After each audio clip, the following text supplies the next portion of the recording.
मी आता अवधूत वाघ यांच्याकडे जातो आणि एक पहिल्यांदा एकदम बेसिक प्रश्न विचारतो. अवधूत वाघजी, तुमच्या पक्षातले किती लोक, जुना भाजप नाही आजचा भाजप, किती लोक ट्रेनने प्रवास करत असतील? प्रसन्न, आताच मी मेट्रोने आलो, घाटकोपरवरनं निघालो आणि बघितलं की इथे यायला कमीत कमी 8:30 वाजले असते, म्हणून मी मेट्रोने आलो. आणि तुम्हाला सांगतो 1967 सालापासून मी रेल्वेने प्रवास करतो. 5वी पासून मी ट्रेनने घाटकोपर ते दादर हा ट्रेनने प्रवास करतो, आजही करतो आहे.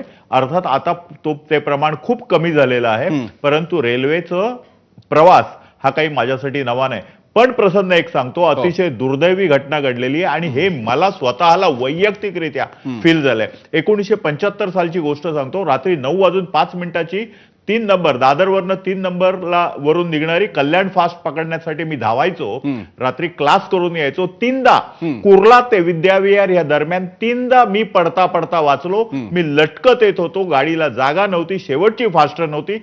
आता ह्या परिस्थितीला जे कारण आहे, तुम्ही म्हणताय की लोकसंख्या वाढली. अहो, कुठचाही माणूस पोटा पाण्यासाठी जिथे आपल्याला रोजीरोटी मिळते तिकडे जाणारच, आणि त्याच्यामुळे मुंबईची लोकसंख्या ही वाढलेली आहे. ही लक्षात घेऊन मुंबई आणि मुंबईच्या ज्या ट्रान्सपोर्टच्या सुविधा आहेत त्याच्यावर आपण काम केलं पाहिजे.